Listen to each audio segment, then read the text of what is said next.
ఒక పిల్లాడు ఎదిగేటటువంటి సందర్భంలో స్కూల్లోకి వెళ్ళాడు, కాలేజీలోకి వెళ్ళాడు. ఒక ఫ్రెండ్ వాళ్ళ నాన్న సైకిల్ కొనిపెట్టాడు, ఇంకో ఫ్రెండ్ వాళ్ళ నాన్న బైక్ కొనిపెట్టాడు. మా నాన్న ఏమీ కొనిపెట్టలేదు, బస్సులో వెళ్ళడానికి బస్ పాస్ తీసిచ్చాడు. ఇక్కడ వాళ్ళ నాన్నతో కంపేర్ చేసినటువంటి పిల్లాడు తన నాన్న మీదన ద్వేషం పెంచుకుంటాడు. ఒక స్టేజ్కి వచ్చాడు, ఆఫ్టర్ 16 వచ్చేటప్పటికి ఒక టెంపర్ పెరిగిపోతుంది. ఏదన్నా అడిగినప్పుడు రెక్లెస్ సమాధానాలు బిగిన్ అవుతాయి. సరే, పూర్తిగా నియంత్రణలో ఉన్న కుటుంబాల్లో పర్లేదు, కానీ ఎక్కువగా రెక్లెస్నెస్ పెరుగుతుంది. అదేమంటే ఏం చేసావు కనుక నువ్వు, ఏం పెట్టావు కనుక నువ్వు అంటాడు. తద్వారా ఆ కుటుంబ వ్యవస్థ, ఆ తండ్రి పడ్డ కష్టం మిగతా వాళ్ళకి, వాళ్ళ నుంచి, వాళ్ళ ఆస్తులు, వాళ్ళ వ్యవస్థ వాళ్ళకు ఉంటుంది. తన తండ్రి ఏ స్థాయి నుంచి వచ్చాడు, ఎలాగ నిన్ను పోషిస్తున్నాడు అన్నటువంటి ఆలోచించేటటువంటి నేర్పుని ఆ పిల్లాడికి లేకపోతే కుటుంబం నాశనం అవుతుంది. కుటుంబంలో గందరగోళం నెలకొంటుంది. ఇప్పుడు రాహుల్ గాంధీ అనేటటువంటి వ్యక్తి చేస్తున్నది అవగాహన రాహిత్యంతో కూడినటువంటిది. వెంటనే చాలామంది పరిగెత్తుకొచ్చేస్తారు, అట్ అసలు మీకు వాళ్ళ కోసం మాట్లాడుతున్నారు, మోడీ తీసుకొచ్చి డబ్బులు, పాపం ఆయన ఏందో సూట్ కేసులు పట్టుకుని అందరికీ డబ్బులు పంపిస్తూ ఉంటాడనమాట. భారతీయ జనతా పార్టీ వాళ్ళకి కట్టలు డబ్బులు ఎక్కువైపోయి అందరికీ పంపిస్తుంటారనమాట. ఇలాంటి నీచమైనటువంటి సంబోధనలతో బ్రతికేసేటటువంటి అప్పుడు వెరీ సింపుల్. ఇవాళ రోజున ఆంధ్రప్రదేశ్లో జగన్ టైంలో ఓట్లకు సంబంధించింది ఎవరు చెక్ చేశారు? ఇంటికి వచ్చి కేంద్రం నుంచి వచ్చారా, ఎక్కడ ఉన్నటువంటి అధికారులైనా వచ్చింది? వాలంటీర్ల సహకారంతో రెవెన్యూ వాళ్ళు మన ఇళ్ళ దగ్గరకు వచ్చారు. వచ్చి ఓట్లు తీస్తున్నప్పుడు ఏమన్నాం మనం, ఇక్కడ ఇంట్లో లేరు. యాజ్ ఫర్ నామ్స్ ఏంటి, 6 నెలల పాటు ఇంట్లో లేకపోతే వాళ్ళు ఓటు తీసేయాలి. వాళ్ళు ఎక్కడున్నారో ఆ ఏరియాలో ఓటు తీసుకోవాలి. ఇక్కడ ఓటు 6 నెలల్లో తీసేయడం కాదు. ఇక్కడ మనం రాస్తే 6 నెలలు లేరని చెప్పి ఓటు తీసేస్తారా అంటాం. 6 నెలలు ఎక్కడున్నావో అక్కడ ఓటు తీసుకోవాలి. అది డెమోక్రసీ, అది విధానం. ఇక్కడ తీయాలి, అక్కడ రావాలి. కానీ ఇక్కడ ఉంటుంది, అక్కడ ఉంటుంది.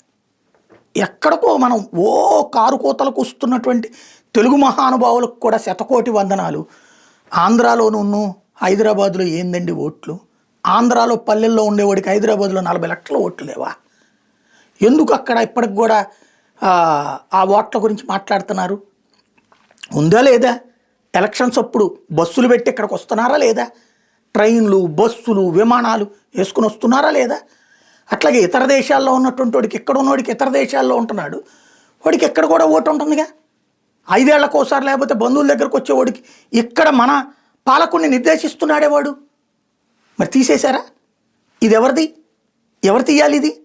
మోడీ వచ్చి తీస్తాడా, లేకపోతే సుప్రీంకోర్టు వచ్చి తీసుద్దా, ఎన్నికల సంఘం వచ్చి తీసుద్దా? ఇక్కడ మన అధికారులు తీయాలి. తీనిస్తున్నామా మనం? ఆ రోజున ఎంత రచ్చ చేసాం, జగన్ పీకేస్తున్నాడని చెప్పి. చంద్రబాబు టైంలో పీకేస్తుంటే జగన్ వెళ్ళి కోర్టులో వేయలేదా?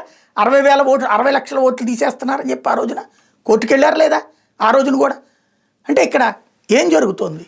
డ్యూయల్ ఓట్ అన్నటువంటిది ఇదే నిజం, నెంబర్ 1.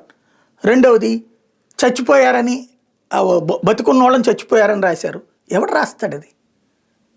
కావాలని కంప్లైంట్ పెట్టేవాడు, ఎదుటి పార్టీ వాడు కంప్లైంట్ పెట్టినప్పుడు నోటీస్ ఇవ్వాలి.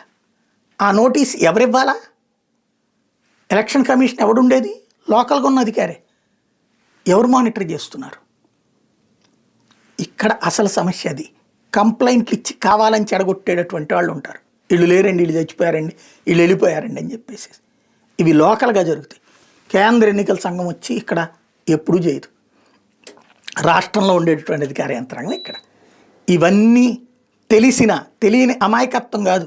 ఇలాంటి దొంగ ఓట్లు ఎట్లా ఇవ్వాలి, ఒక ప్రాంతం నుంచి ఇంకో ప్రాంతానికి ఓట్లు ఎట్లా ఇచ్చాలి? కర్ణాటకకి ఆంధ్ర నుంచి పోయి ఓట్లు వేసేవాళ్ళు కనీసం 15-20 లక్షల మంది ఉంటారు. ఎక్కడో ఎందుకు బెంగళూరులో ఓట్లు వేసేవాళ్ళు 50-60 లక్షల ఆంధ్ర వాళ్ళే. వాడు మళ్ళీ ఇక్కడికి వచ్చి ఓటేస్తాడు.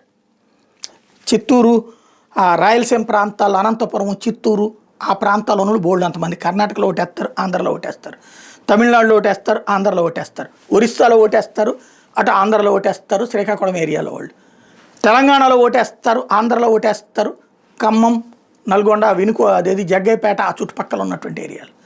ఇవి అందరికీ తెలిసే నిజం. అది పోవాలి అంటే ఖచ్చితంగా ఓటర్ ఆధార్ అనుసంధానం అవ్వాలి. అప్పుడు మాత్రమే సాధ్యం. బట్ దాన్ని ఒప్పుకోరు. ఓవరాల్గా ప్రచారం చేయడంలో మాత్రం సక్సెస్ అయ్యాడు రాహుల్ గాంధీ.